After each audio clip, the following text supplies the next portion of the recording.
The lawyers are waiting for your signature. 2,000 employees will know the outcome today. The acquisition is $4.1 billion. 11 months of negotiation end in this room. The board approved it this morning. The press release is written. The wire is staged. You pick up the pen. You don't hesitate. You sign. And a market shifts. You set the pen down. The room exhales. You already moved to the next item.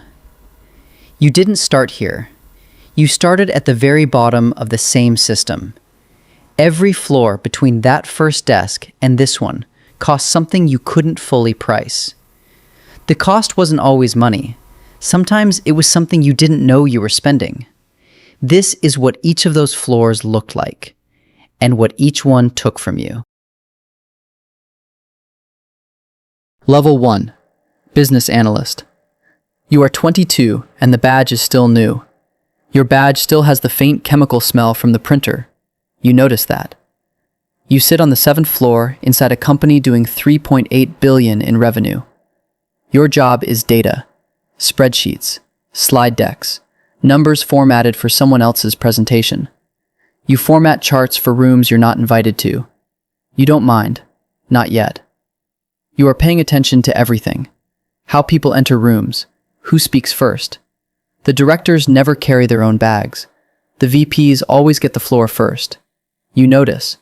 You write the patterns down at night in a notebook. You stop after about a year. By the end of the first year, you stopped writing it down. You've internalized it. At the end of year 2, your review comes back. Exceeds expectations.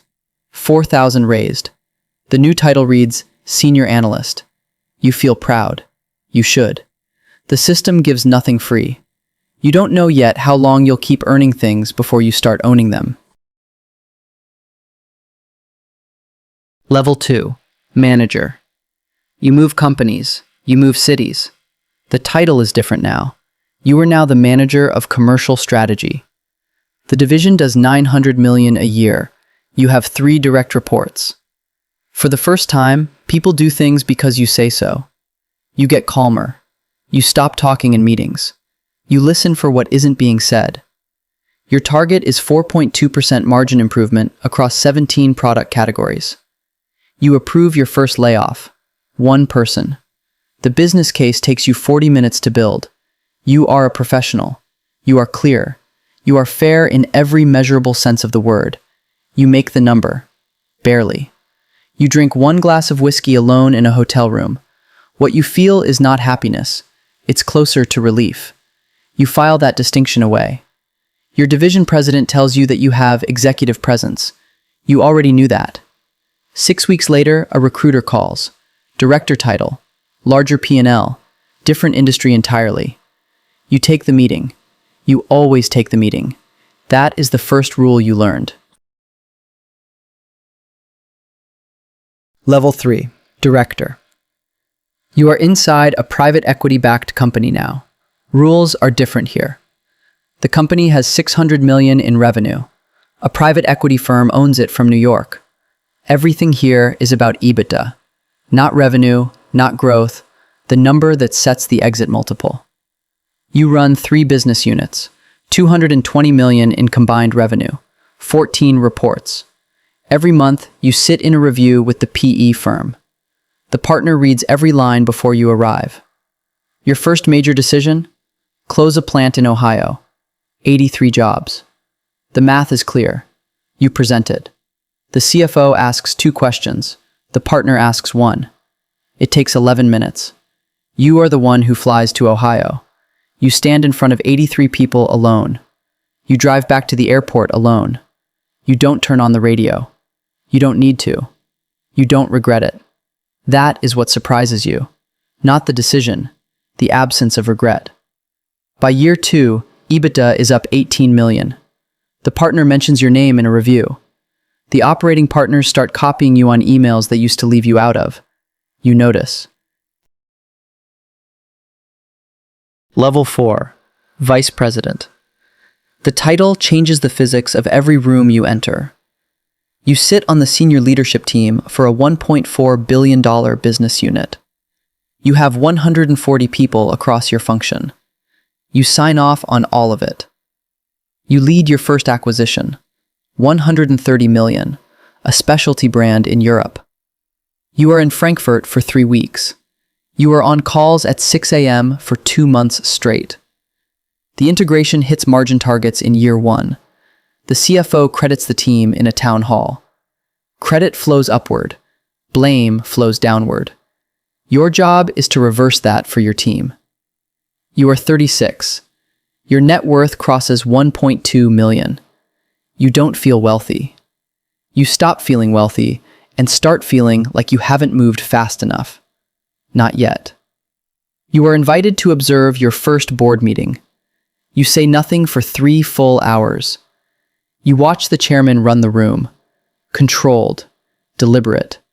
It looks completely effortless. You are going to need patience for something you don't have patience for yet. You start. Level 5, Senior Vice President. You run 1,800 people across 11 countries. You see the org chart with your name at the top. 1,800 nodes sit below it. Every one of those nodes is a person, a mortgage, a family, an expectation of employment. Every decision you make lands somewhere specific. You stop seeing where it lands. You testify before a congressional subcommittee. 40 minutes. Every word is prepared. You are precise. You give nothing that isn't prepared. You leave. The news cycle moves on. You have a chief of staff now. Your calendar is managed entirely by other people. Everything reaches you pre-filtered, shaped. You make the final call on things already decided. You are no longer operating. You are deciding. The distinction will only widen from here. You travel every week. Houston, London, Singapore, back. You eat in airports. You sleep in hotels. Your relationships at work are transactional. Outside work too. The difference is hard to find. You are not unhappy. You are focused. You have stopped checking if those are the same thing. Level 6, Chief Operating Officer. You run the company while the CEO builds the company. 11,000 direct and indirect reports. Every P&L rolls up through you first. You stopped sleeping past 4 a.m. 3 years ago. It isn't stress, it's recalibration. A product recall hits. 2.4 million units. You activate the response in 40 minutes. You brief the board that evening. Composed, contained. No visible damage to your certainty. The recall costs $180 million. You manage it without a fatality. The board is pleased. You file it as a minimum standard, not an achievement, a floor. 47 analysts on your earnings call. Every word you say is parsed before you finish it. You speak a language designed to communicate direction without ever committing to specifics. When the CEO travels, you are the company, not the title, the actual operational brain. One morning, the chairman calls you directly, not your assistant, not through the CEO. You. Level 7, Chief Executive Officer. On your first day, you inherit everything at once. 9.4 billion in revenue, 17,000 employees, a stock price under pressure. An activist investor holds 6.8%. They have already sent a letter to the board. You spend the first 90 days listening. Not because you lack a view. You know how to enter. You travel to 12 facilities in 90 days. You sit in town halls. You ask the questions. Then you move. 4 divisions become 2. You divest 1.1 billion in non-core assets. The stock drops 8% on the day. You told the board it would. You were right. 47 analysts. Every pause you take is parsed. You have 2 quarters to become fluent. You learn to communicate direction without committing to specifics. You become fluent fast. The pressure is not the hardest part. The hardest part is containing it so no one sees. 3 years in, stock up 34%. The board renews your contract without a vote. Then the chairman calls again. The conversation is 4 minutes. It changes everything after. Level 8. There is no announcement, no press release, no profile in any newspaper. There is only a set of relationships and positions, compounded over 20 years into something else. When markets are stressed, your phone rings before the news breaks. Every single time. Governments restructure sovereign debt. You are in the room designing the terms, not signing them. You hold no position requiring confirmation. Your name is known in specific rooms and nowhere else. Your portfolio companies employ 34,000 people across 9 countries. You haven't visited most. A Tuesday morning. A call with 3 people. 22 minutes. 6.2 billion moved. No recording. No transcript. No minutes. You hang up. You pour coffee. You move to the next item. Privacy. Trust. Freedom. Human connection. Each one traded quietly for over 20 years for this. You made your trade-offs. Every year you stayed, you chose again. They compounded accordingly. Down in the lobby, a new analyst walks through the glass doors. His badge is freshly printed. He checked the company's annual report last night. He knows the revenue, the CEO's name, yours. He thinks he is starting a career.